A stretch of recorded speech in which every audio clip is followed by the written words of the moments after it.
Welcome to We Are Old, Get Over It, the podcast where we celebrate the wisdom of age and maybe a little grumbling too.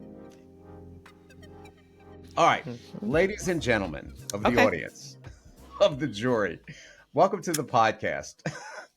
Today, I'm speaking to a well-known lady in all social media, correct? It's what she does all the time. Dawn Jackson Blatner. Yep. But we're going to be speaking today about a very important subject. And the subject has to do with saving money at the grocery stores. Is that correct? Pretty much the subject. I think I came up with a topic. Saving on food, basically, is what we came up with. Okay. Yes, you came up with a topic and you emailed me. I emailed you notes this morning because I was in a panic. Yeah, you emailed me. Because I thought I would have to be unscripted for this podcast. All right. Well, listen, hey, you emailed me, came up with this topic, and you said, hey, you are the perfect person for this. So first of all, when you stroke someone's ego like that, how can you not say yes? That's so right. I was like, obviously I'm going to say yes. But I had just finished an interview with Real Simple magazine that was about this topic. So I am very well prepared because I have been doing interviews on this, rightfully so. This is a hot topic, but I've been doing them for national media. And so I am ready for you. Well, this is my script right here. Okay. I got rid of it. We're just going to go. I do have another copy. Well, you know what? I thought it was so thoughtful. Okay. So let me start out by just telling the people a quote. I like to start with a quote and end with a quote. Is that okay with you? I don't care if it's okay. I'm just going to do Perfect. it. Okay. I love it.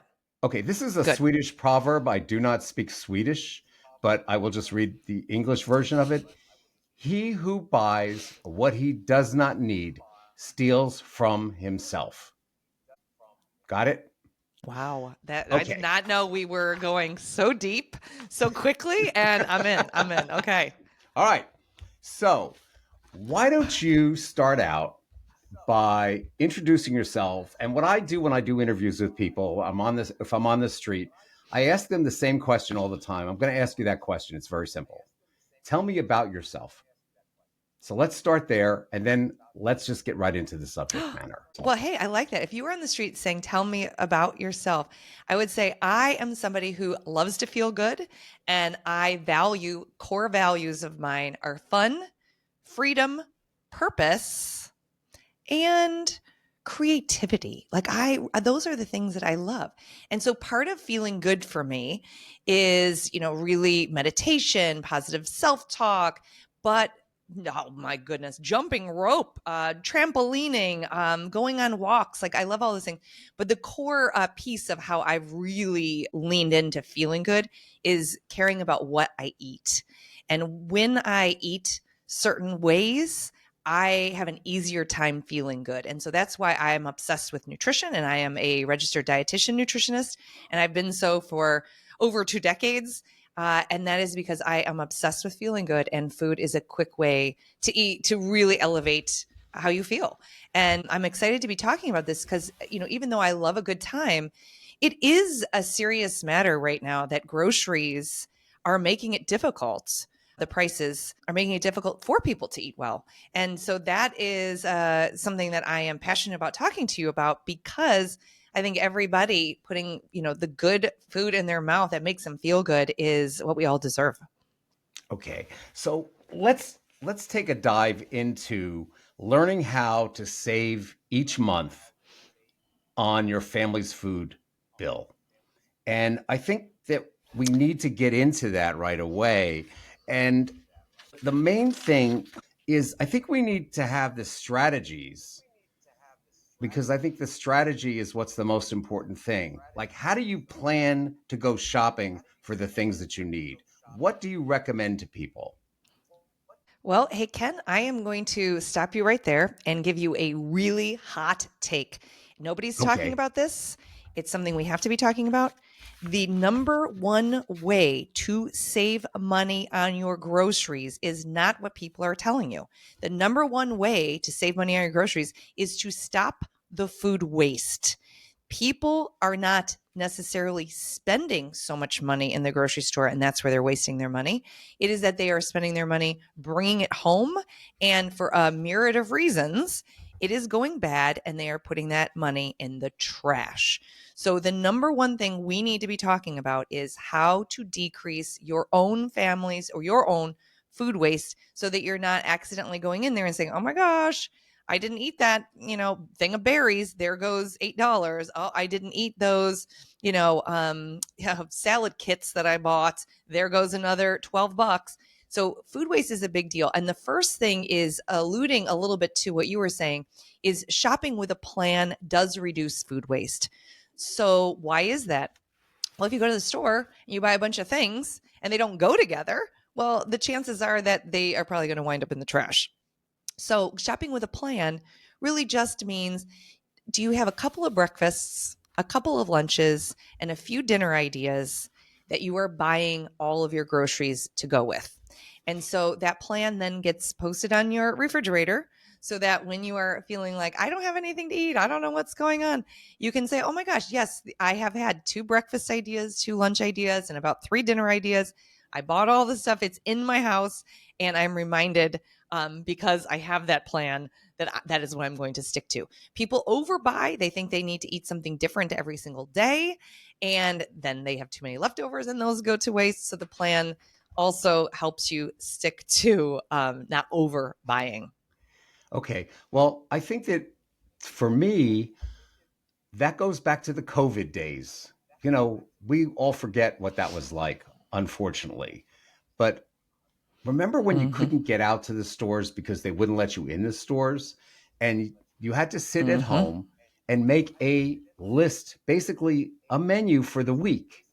So basically, what you're saying is the same thing. You need to make up a list of items that you really are going to eat, and you only purchase the items that the amount of each item that you're going to eat in that 1 week period. Because if it's more than a week, it's going to go bad. And as you said, you're going to have food waste.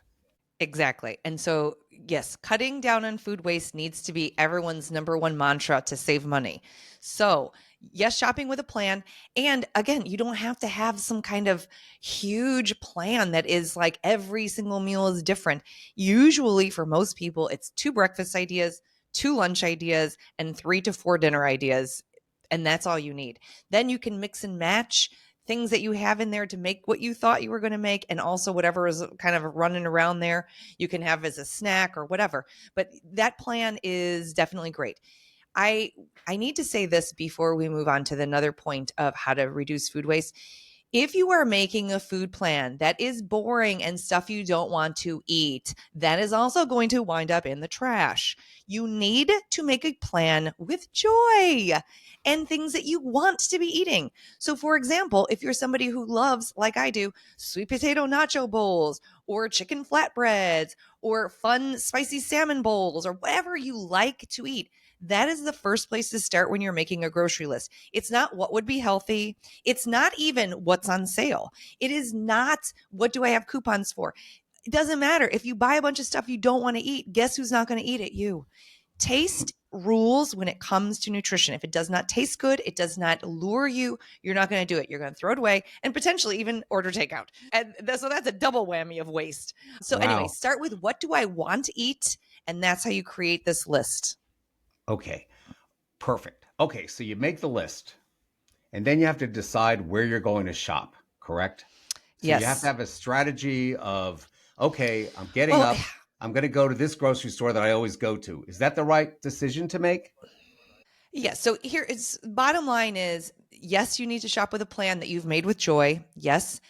Then going to your favorite store can be done and still saving money there. But the concept of going shopping to a bunch of stores and feeling overwhelmed and juggling thousands of apps of coupons and all this stuff, a lot of times that is eroding the joy of nutrition. So you can keep it simple and still save money. Picking your favorite store, making sure the only one thing I do say about coupons is of your favorite store that you like to go to. Just do make sure you figure out that digital coupon situation because every store is sort of like all online now, I feel, with their coupons and apps. So you don't have to belong to 1,000 different things. You just doing one well is good. And so that's your favorite store, their digital coupons. Have you unlocked that? Do you know how to do that? Do you have their app? Whatever it is that they need you to do. And that's a good place to start, because when you're in the store, there are a lot of tips I can give you for how to save money. So for example, buying seasonal produce. Seasonal produce is the stuff that there's a lot of in the world at that time. So it tends to Right. be cheaper.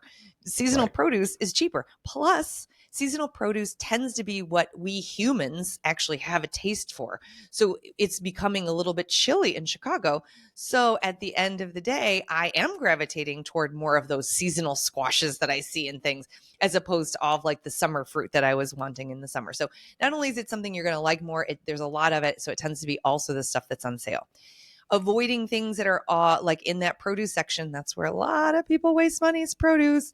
So you're trying to buy things in season. You're trying to buy things that are not already cut, because not only are they, expensive because somebody put in all that time to cut them up for you, they're also going to lose shelf life quicker because they're cut and they've been lingering around the store for a while. So that could lead to quicker food waste as well. So saving money by not buying that cut up stuff. Mm-hmm. And then, you know what?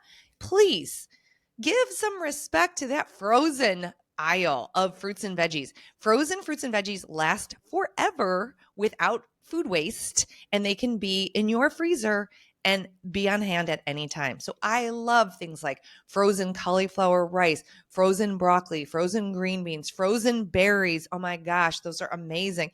Like, stock it up, because those are going to last forever and not lead to food waste like other produce items would. Another thing, when you're thinking about, just like saving money in general without coupons or anything, one of the most expensive, look at your grocery list. One of the most expensive things is animal protein. So that's, the chicken and the beef and the pork. We need that to be healthy. That's great. However, we're snoozing on a really important protein source, and that is beans. Whether they're dried beans that you make or canned beans, even the canned beans are not an expensive protein source, but they are convenient. Beans are incredible for your health because they are loaded with plant protein. They are loaded with fiber. They are loaded with these phytonutrients, and they're going to save you a ton of money if you start thinking about doing something like a chicken stir fry, doing it as a chicken and chickpea stir fry, half and half. Or you love steak tacos, part steak, part beans. They will give you the protein at such a less expensive cost, and your health will benefit from it as well. I'm laughing at what you're saying because I make a killer 15 bean soup, and I make it many variations of it, but the Yes. 15 beans, and I can make a fresh pot of it, and it creates 3 to 4 meals for my family. My family is, of course, the home is just my wife and myself. But when I freeze it, I put it in a vacuum seal bag. I put it in my freezer. And the day comes that my wife says, well, what are we going to have to eat? I said, well, I have bean soup, and it's nutritious. And I agree with you 100% on that. And, and the other thing we found is lentils, the Yes. same thing, that they're Mhm. easy to make. Yep. You can mix them with your meats if you want to. Yep. You can freeze it, and you have Yep. non-wasted food that's nutritious and will stay fresh for as long as you can keep it frozen. Yes. And actually, this is bridging on the next topic that I think is great. So, as you said, it starts with this plan that you've made with joy and things you actually want to eat. Then Right. you're going to the store. You're really thinking about things that go bad quickly, like really being mindful about that produce item, being mindful about the meats. Great. And then this third step is, once you make it, what are you doing with it? So, yes, you're eating it, but those leftovers are where people literally could save so much money, is if they do not forget about those leftovers by making sure that they're well labeled. I like to for sure keep them eye level in the fridge in a clear container. I have the same section of my fridge always that my leftovers always go in, so that when I open the fridge to think about what's for lunch, what's for dinner, the first place my eye goes, eye level, is the leftovers, so that I'm not making, I don't know how old those are. I have no idea what's going on. I'm going to throw those away. No, like if you are a great purveyor of those leftovers, It's you a are a great genius. So tip. like you said, if you're not going to eat it, it goes in the freezer then. It goes in the freezer. You are not trying to throw those away. The other thing I love to do with leftovers, I call it a fridge clean out charcuterie board, is that, every couple of days, few days, there'll be like some remnants of a bunch of stuff. So I'm like, you know what? My lunch today is going to be this mishmash charcuterie board of leftovers, or dinner. If there's a lot of leftovers, we'll have once a week like a dinner charcuterie leftover board of a bunch of random stuff. There's like a half a pork chop over there. There's a little cup of lentil soup. There's like some pasta left over. There's a thing of broccoli. It doesn't all go together, but when you call it charcuterie, baby, a It fridge sounds clean out good. charcuterie board is Yeah, put fabulous. out the charcuterie board and then just have some wine with it. Yes. Okay, I do have one other thing I wanted to ask you about. When you store things, you can have a choice of different packaging to store it in your refrigerator. Do you believe that you should be using the glass Yes. containers, like the Pyrex type things, or is the plastic okay? Can you put it in plastic bag? What are your thoughts on that, and what are your suggestions for people? Yeah, so over time I have slowly transitioned myself out of all plastics into clear glass containers. Doesn't mean I'm fear mongering and saying, "Oh my gosh, it's horrible. You should never keep things in plastic." However, if there is an extra step that we can do that our food isn't touching even more plastic after we, bought it in plastic, bring it home in plastic, having it in plastic, great. I think glass is a smart move for that. But the other thing that really has occurred to me and has helped me out a lot to save money, not ditching my leftovers, is that when you have the food in a glass container, it is already ready to pop in the microwave and heat up, so that it is like a very next convenience step. So yeah, you don't have to freak out and be like, "Oh my God, I can't believe I'm using plastic all these years." But over time, maybe if it's a holiday gift, you're asking for a set of 4 clear glass containers, and you're slowly, transitioning. I think that is it's a smart idea. Okay. Okay. I just wanted to ask that question because I agree with you, and I haven't really made that transition. I mean, I have like some glass and some that's plastic, and I keep looking at the plastic and saying, I knew we shouldn't Yep. be using this. So I'm going to tell my wife we need to throw it out. Okay. Well, yeah, and you know what I did that really helped with the transition is you got sizes of these plastic containers that you really enjoy, or they're like your go-to. Some are round, or some are rectangle, or some are deep, or some is I really realized like which are the ones that I like and I keep going to, and I made sure that the glass containers I had matched my favorite sizes of those, because even though that seems like a silly detail, it's actually a big deal. When it comes to storage, another thing that is controversial that I think we could talk about is that veggie crisper that is in your fridge. So a lot of times people's veggie crisper is at the very bottom of their fridge, Yes. and they have to like lean down, crouch, like whatever. So I actually call the veggie crisper a rip drawer. Rest in peace. I believe that when you put something in your crisper drawer, it's where it goes to die and be forgotten about, because it has happened to me a million times where I have put things in there and then I forget about them. So even though it is temperature controlled and it's supposed to keep your produce fresh longer, I have been a big advocate that unless your produce drawer is eye level and something that you always look in and you can see it very well, to use your crisper drawer instead for condiments and things that you don't really need to see, and make sure that your produce is eye level, easy to remember that you have, because produce is the number one thing that people are throwing away and it's wasting their money. So, keeping it eye level reminds you to eat it when you open the door. That's a great tip, by the way. That's a wonderful tip. I'll probably write that one down on my I mean, list it's here. happened to me enough times. Yeah, you know what? I really, yes, I think things at eye level, leftovers in the same situation, in the same place, well labeled or in clear containers, with the date. So you have, remembering like, oh, it's not that old. So stop being such a, sissy and eat it. They're all smart ideas. And really, at the end of the day, as many coupons as you clip and as much of a plan that you have, if you're throwing food away, that is where your money is going, in the Oh, trash. I have another comment, and I'm sure you're going to agree with me. Uh, Yes. One of the things that we talked about is using the applications from the various stores. Like you go into like where we live at Publix, where you Yes. live, it's Jewel-Osco or Jules, as we would call it in Chicago. Uh, Yep. The if you jewels. Yep, don't, right, exactly. you go Yep. to Jules. If you don't have someone to help you at home to download that app and show how it works, you should just go up to the manager's desk and tell them that you need their help, and they will be happy to assist you in doing that app. It's better for them to show you how to do it and download it than for you to be frustrated at home and say, "Oh, I'm not going to use this," because you're wasting your money if you don't get the app. Is that correct? I love it. Absolutely. I'll tell you, being somebody who asks for help like that at your grocery store is for sure with the apps and the digital coupons that they do, because that is a lot of money that you can be saving.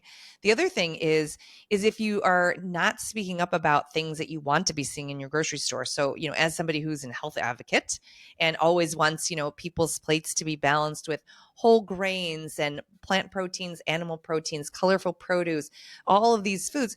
If there's something that you've read about in a magazine or a recipe that you're like, "Oh, this is healthy and I want to try it," and you go to the store and you're like, "Oh my gosh, they don't sell lentils that are steamed in the produce section." And I really wanted to try those. You can ask also at the grocery store and say, "Hey, this is a product. Could you get this in? Like, I will buy it. I want to try it." Mm-hmm. Because you'd be surprised at how many times people don't advocate for the types of healthy foods they want to see in a grocery store. And unless somebody told them, they don't know. And there might be other people who want to be trying it too. So also, speak up for the coupons and also speak up if there's healthy foods you don't see there. Okay. The other thing is are there any other in-store tactics that you would suggest for people when they're going into their grocery store? They have a plan. This is what I'm going to be making for this week, what our family's going to be enjoying. But yet, when they go into that store, they're going to see this 2-for-1. They're going to see, uh, special sales. They're going to see all kinds of things. How do you direct people to get away from the distractions?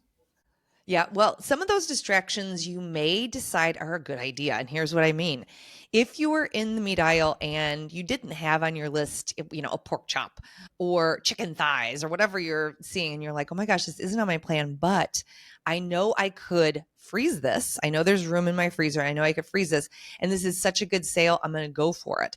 So sometimes those distractions, you are just asking yourself this question: is this distraction something that I can freeze? Because that's a great sale. I'm going to go for it. And I like the idea that it's usually in that meat section, because in terms of produce, that is where it gets a little tricky, because produce, it has a shelf life. So if you're in the produce section, unless you really can say, "Oh my gosh, this looks so good, it's such a big sale, I'm going to switch something on my list. I'm going to switch this kind of stir fry for a different kind of stir fry, or whatever, this kind of taco for a different kind of taco because of this produce that I'm seeing." That's great. But if you think that you're just going to buy this distraction and shove it in your fridge, that's where the trouble lies. Or, to be fair, Ken, the other thing is, like, if it's a pantry item that has a long shelf life and it's on sale, maybe that's a great idea. Go for it, because, you're going to eat oatmeal. That shelf life is one whole year and this is the cheapest price you've seen it. Fine. Go with that smart distraction. Okay. And post shopping, what kind of long term savings do you think people are actually getting from freezing and batch cooking? And you've dealt a lot with food waste, but let's say that they can't afford the food that they want to have. I think that's a sensitive subject, but my suggestion would be don't be shy. There are source resources out there in virtually every community for you to get food where you find that you can't afford the food. And my suggestion is don't be embarrassed, don't be shy. There are many, many organizations that will help you. How do you feel about that? Oh, I think that's beautiful advice. I mean, at the end of the day, fixed income, or all the money in the world. I mean, groceries are tricky right now. I mean, it is hard to feed yourself well without having to care a lot about money. So yes, the idea of asking for help, looking at resources in your community, great. But I mean, that's true about everything, honestly. Is like part of our world right now is this loneliness epidemic and people not connecting and not, talking. And so how do you share resources? It is by connecting with people and sharing. And maybe you have a resource that you can share with somebody, and maybe somebody else can have a resource that they share with you. But I think, yes, having a community where we are talking about all sorts of things, whether that's, finding resources on, how to get groceries, or it's things like going out and about and spending time walking with people, like to be healthy, which is my job, to help people be healthy. To be healthy, part of that is a missing piece is communicating with others and spending time with others and talking about resources with others. So I think it's a great piece of advice. And then expanding on that is, are you spending enough time with others to have the healthiest life? Right. You're not isolating yourself, and you shouldn't be shy. Is Exactly. I basically mean, what you're saying is the same thing that I'm saying. You should not be shy. I find that I'm one of these people yes, that exactly. I'm a person like you to some degree. I'll speak to anybody at any time about anything. Like I will talk to everybody in line Yes. at if you see the progressive ads where they have the people that they're trying to make not like their parents. Well, I'm just Yes. like my freaking parents. Okay. Yes. I talk to everybody. I say, there's a better way to package this if you want. Can I help you with this? But the connection with other individuals is so important. Humor is so important. And as you said, I don't talk about politics. I don't curse, even though I do both of those things outside of the podcast. But but I think that but I think that being with other people and being open and trying to get people to laugh is such a great thing. Is such a great thing. I Well, mean, yeah, and that's why health is holistic. Like as yes, much as I I agree. believe, nutrition is important. It is what I'm credentialed in. And so I do know how to make a balanced meal and help people save money in the grocery store and enjoy their food and all that stuff. If that's where you stop, that is not holistic wellness. Holistic wellness is also being active. It's also getting enough sleep. It's also stress management. It's also positive self-talk. It's also communing with others. If you look at all of the healthiest communities in the world, like, part of nutrition for me, people will be like, what do you think about this diet? What do you think about this diet? Should I be following this diet? Well, what I say is I take a global approach to nutrition. I look at the globe and I think, who are the people who are living the longest and healthiest lives? And what are they doing? What are they eating? How are they moving? What's their day like? And the people who live the longest, healthiest lives, they're eating a lot of plant foods. They're moving with walking. They're not doing anything fancy with their exercise. And they are in community with people. They are eating meals with others. They are scheduling time to, do church bingo or, go on a girls' walk or have a men's, card game or whatever. The idea is that all of these long living communities are not just eating a certain diet, they're living a certain way. And that is ultimately, when you think about my job and like what I'm passionate about, that is ultimately what the message always is yes, do a great job with your food as best as you can and pay attention to all these other variables.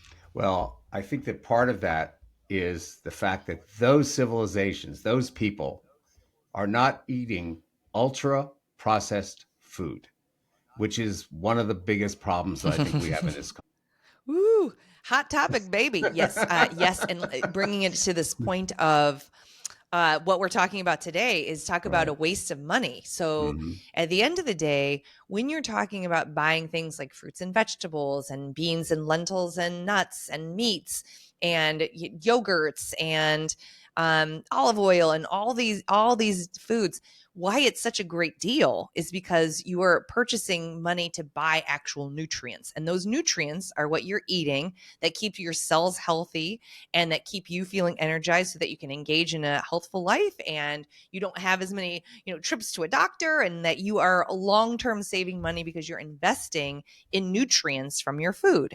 And so when you are buying these ultra processed foods that are loaded with empty calories, a lot of added sugars, a lot of saturated fats, a lot of sodium, those are things that are not giving you nutrition. So that's a waste of money, but it also is not contributing to your long-term money savings in saving money in your health. So yeah, you don't have to be a perfect eater. The thing is, I'm not on a pulpit being like every single thing you put in your body has to be this perfect thing. But if you can get closer and closer to this, 80%, 90% of what I'm eating has nutrition in there, man, are you investing your money in a smart way?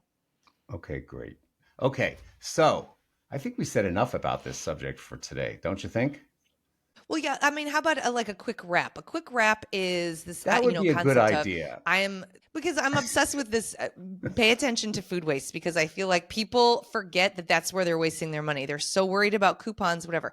First step, pay attention to food waste. Second step is make a list that is joyful, right? Because at the end of the day, if you're putting stuff that you don't want to be eating on that list, you're going to end up wasting it. So make a joyful list, shop with a plan. When you're there, paying attention to buying meats on sale that you can freeze, loading up with beans and lentils that are a less expensive version of a protein, making sure you're paying attention to frozen fruits and vegetables and things that have a longer shelf life, like not the pre-cut up stuff, and really choosing that in season good stuff. And then once you have the food made, be conscientious about how you are using your leftovers and not wasting them, and how you're putting them in the fridge eye level so you remember. That's sort of like the full gamut of things, big picture for saving Right. money at the grocery store. Okay. All right. So now we're going to wrap up. And what I want you to do is give people some information about Okay. where they can get in not in touch with you personally, but in touch with your blogs and your notes and so on, and your website, so that we can actually publish it also on our website, so people can find out where all of your wisdom is coming from and get more wisdom from you. So can you give us a little bit of information on that? I love it. Yes, thank you, Ken. There is one main hub of all the things for me, and that is my website, and it's DJ Blatner. So that's DJBLATNER, DJBlatner.com. And there are so many free resources on there for things like how to use leftovers, for things like fun recipes if you wanted to eat mac and cheese, but you wanted to make a healthier for you version. It's on there. Every single week, I send a free email that's called the Wow Words of Wisdom. And it could be a good idea for your nutrition. It could be a recipe idea. It could be a mindset shift. Making nutrition something that is fun that you want to do is my passion. So yeah, I'd love for you to check me out there. Okay. Well, great. So now you have another place to go to get information from this lovely lady. And I want to thank you, Dawn, for putting up with our technology and the two of us figuring out how to make it work. Thumbs up to you and thumbs up to me. Okay. So, by the way, you're going to, there you go. I love it. By the way, what we're going to be doing is you and I are going to do another podcast. There was something about poop. What was that thing about poop you want to do? Well, give me a. Well, You want to yeah, just here's the save thing. it? No, I'm go ahead. obsessed with making things basic. Yes. I just want things basic. So at the end of the day, is people are like, health does not need to be that dramatic. There are really four core things. And poop is one of the four. So Okay. yes, I mean, at the end of So the day, so it's I we're going to end the it's a podcast good on core that. four. Right. We're going to end Okay. the podcast on the poop because we're going to have a discussion about that in Okay. another podcast coming up sometime in the season. Is that fair? I not only think that's fair, I think that is exciting, and I wait for it with bated breath. The final quote for the day is, your freezer is your friend. Stock up on sales, then lock in the savings. And with that, I'm going to thank you again, Dawn. Please come back and talk to me again. I love the conversations that you have. I love how bright your life is. And that's a really important thing these days. All right. Thank you, everyone. We'll see you next Okay. week. Hey, thanks for having me, Ken. Oh, Thank it's my you. pleasure, Dawn. And that concludes this episode of We Are Olds Get Over It. Thanks for joining me. I hope you found our conversation both insightful and entertaining. Remember, age is a journey, not a destination. So embrace the wrinkles, the forgetfulness, and the occasional tech frustrations with a good dose of get over it attitude. Until next time, keep laughing, keep learning, and keep getting over it. Ken out.